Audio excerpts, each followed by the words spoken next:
Being a mother is not easy, but it's also the most rewarding job. Every day is full of love, work, and special moments. Let me take you through a typical day in my life as a mother. It's a simple routine, but it's filled with joy and love. My day starts early, around 6 a.m. The alarm rings and I quickly open my eyes. The house is quiet and the sky is still dark outside. I feel tired, but I know I have to get up. I turn off the alarm and sit on the edge of my bed. For a moment, I close my eyes again, wishing I could sleep just a little longer. But then, I remember that today is another busy day and I have to get moving. I get out of bed and stretch. My feet touch the cool floor and I slowly walk to the kitchen. The first thing I do is make a cup of coffee. The smell of fresh coffee makes me feel awake and ready to start the day. While the coffee is brewing, I go to the bathroom to wash my face and brush my teeth. It's a quick routine, but it helps me feel fresh and ready for what's next. After I finish in the bathroom, I go back to the kitchen to drink my coffee. I take a deep breath and enjoy the quiet moment. I need it because I know it won't last long. Soon the kids will be awake and the house will be full of noise. At 6:30 a.m., I go to wake up my children. I start with Lucas, my son. He is 7 years old and he's always the first one to get up.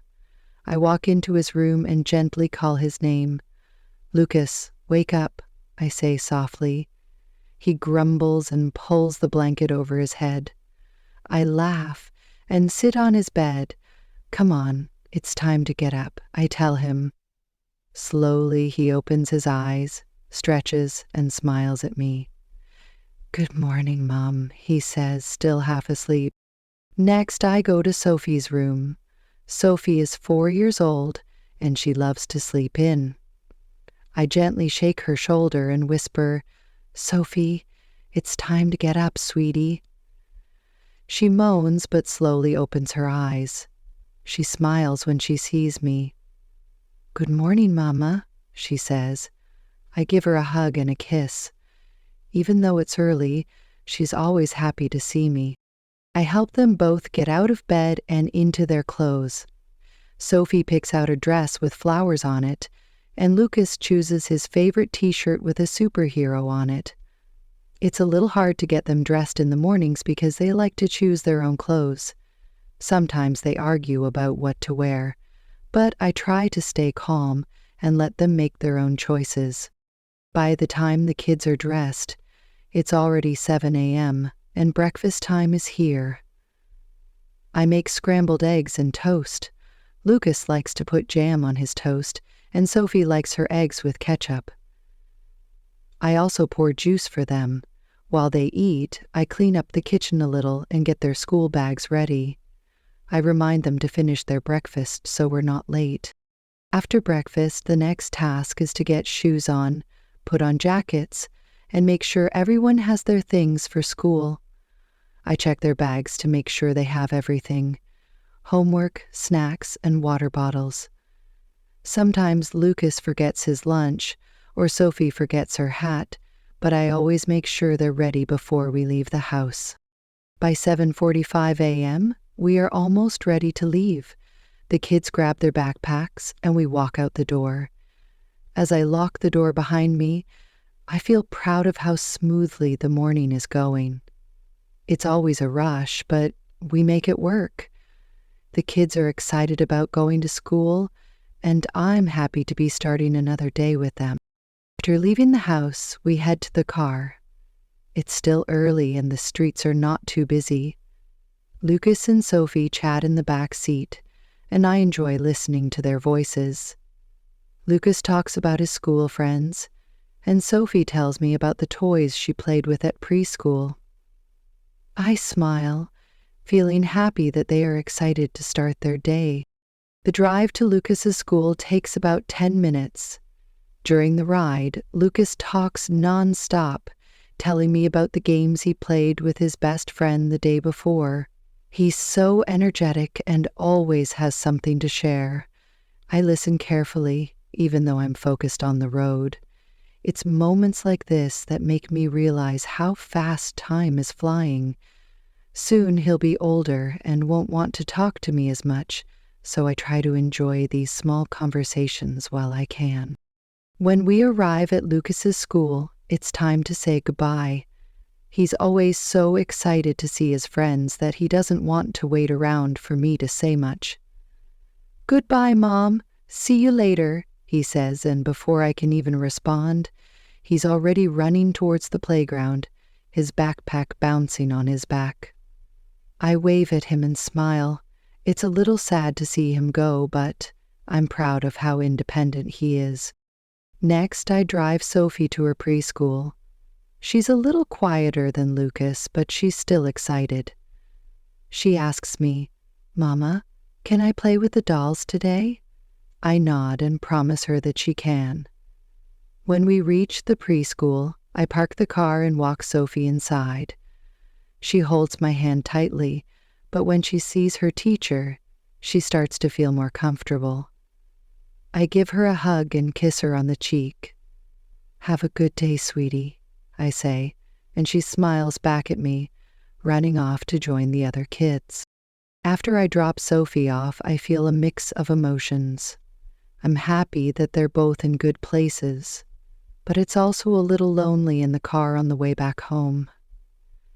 The silence feels different without their voices, but I know that I have some time to myself now, and I can use it to catch up on things.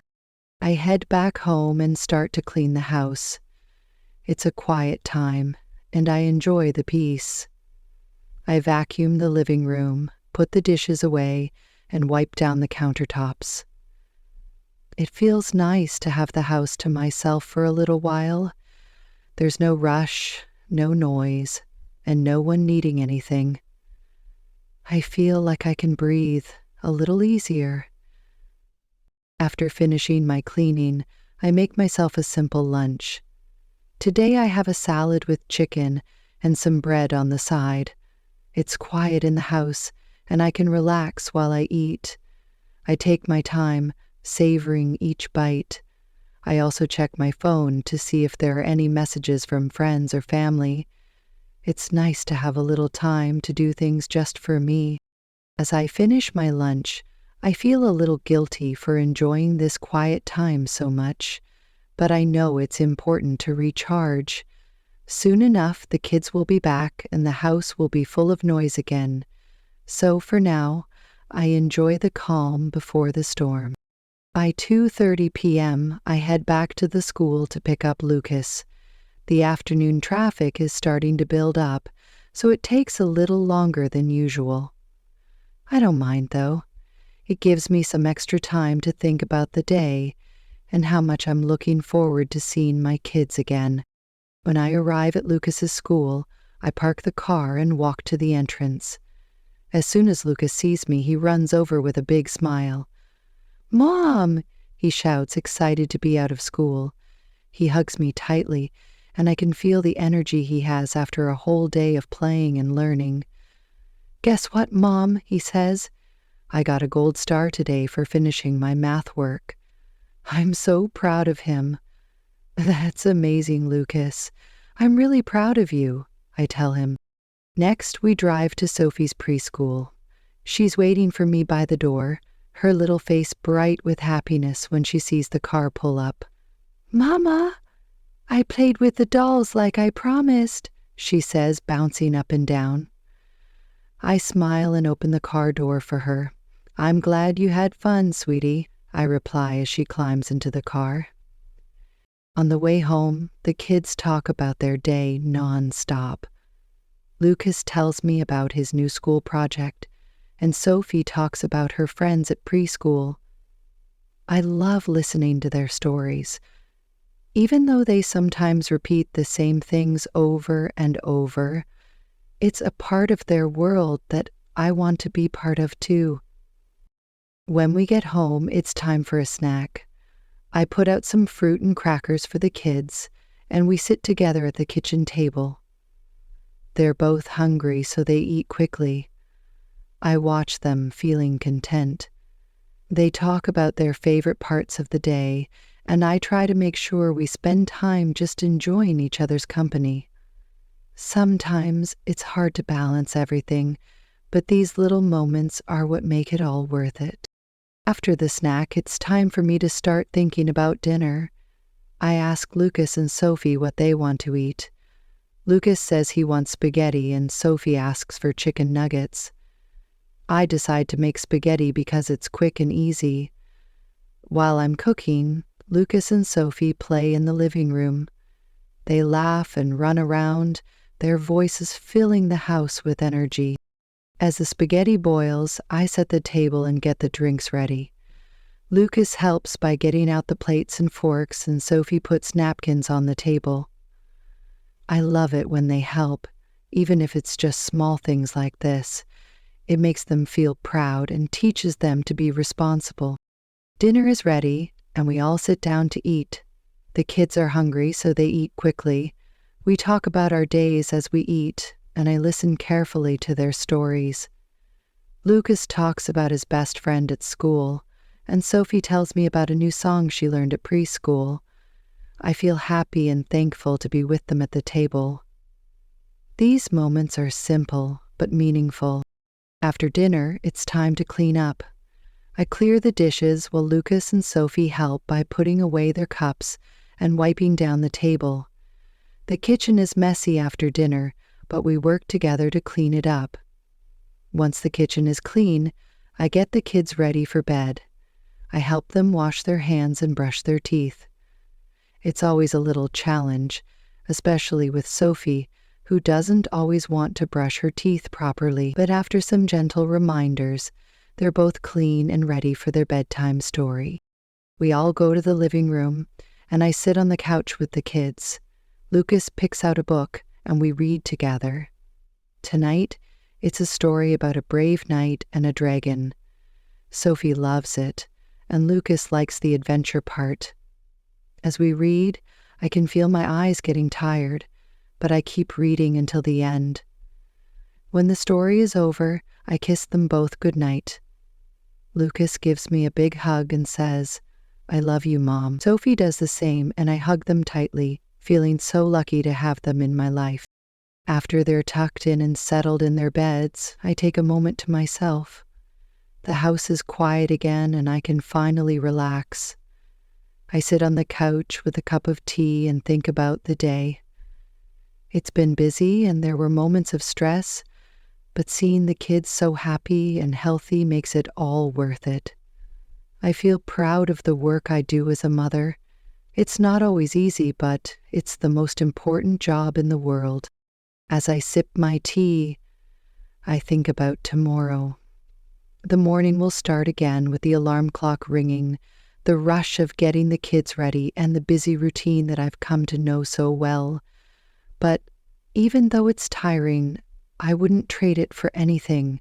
I look forward to the little moments with my children, the laughter, the hugs, the stories. They are what make every busy day special. Finally, I head to bed. It's been a long day, but I know that tomorrow will bring new challenges and new joys.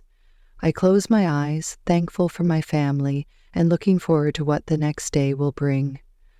I hope you enjoyed reading about my daily routine as a mother. If you can relate to balancing work, family, and quiet moments, I'd love to hear your thoughts. What does your typical day look like? Are there any special moments you cherish with your kids or family? Feel free to share your story in the comments below. And if you found this story helpful or inspiring, don't forget to like and subscribe for more relatable content on daily life, parenting, and tips for staying balanced. Thanks for reading, and I can't wait to share more with you soon. Stay tuned for my next post.